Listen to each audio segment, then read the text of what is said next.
नाशिकमध्ये समता परिषदेच्या मेळाव्यात छगन भुजबळांची पक्षाध्यक्ष अजित पवारांवर थेट तोफ।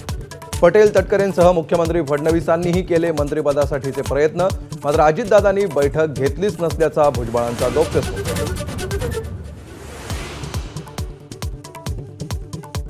मंत्रिपदाची हाव असती तर 16 नोव्हेंबरला राजीनामा दिला असता, मात्र प्रश्न अस्मितेचा आहे। समता परिषदेच्या मेळाव्यात भुजबळांचं वक्तव्य।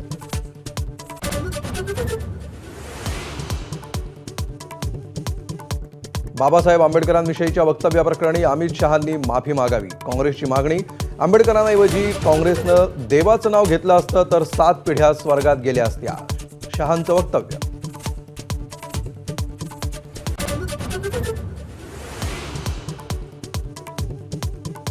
पंतप्रधान नरेंद्र मोदी अमित शहांच्या समर्थनासाठी मैदानात, शहांनी काँग्रेसचा पर्दाफाश केला असा दावा। काँग्रेसनं आंबेडकरांच्या केलेल्या अपमानाची वाचली यादी।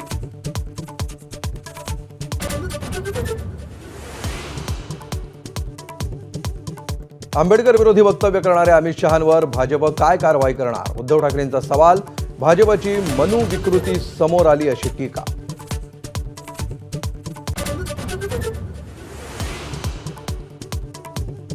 मंत्रिमंडळात अधिकची खाती मिळवण्यामध्ये शिवसेनेला यश। गृहनिर्माण आणि पर्यटन ही 2 नवी खाती नव्यानं मिळाल्याची सूत्रांची माहिती।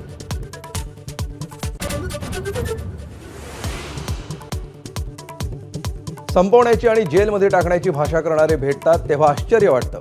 उद्धव ठाकरे आणि मुख्यमंत्री फडणवीसांच्या भेटीवर एकनाथ शिंदेंची प्रतिक्रिया।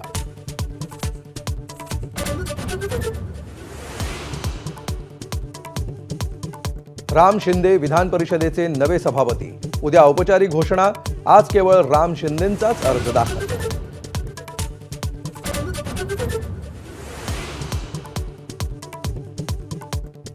नीलम गोऱ्हे सभापती होऊ नयेत म्हणून ठाकरेंच्या शिवसेनेकडून अपात्रतेचा मुद्दा उपस्थित। भाजपच्या राम शिंदेंचा सभापतीपदाचा मार्ग मोकळा करण्यासाठी अप्रत्यक्ष हातभार।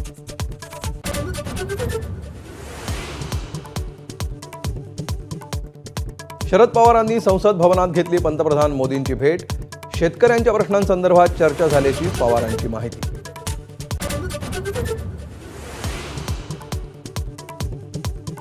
बीडमधील मस्साजोगचे सरपंच संतोष देशमुख हत्या प्रकरणामध्ये राष्ट्रवादी काँग्रेसचा निलंबित तालुकाध्यक्ष विष्णू चाटेला अटक। हत्येचा कट रचल्याचा चाटेवर आरोप।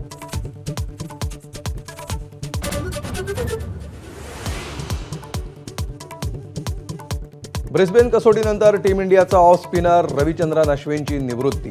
14 वर्षांच्या आंतरराष्ट्रीय कारकिर्दीला दिला पूर्णविराम। 285 आंतरराष्ट्रीय सामन्यामध्ये अश्विनच्या खात्यात 765 विकेट्स। एबीपी माझा, उघडा डोळे बघा नीट।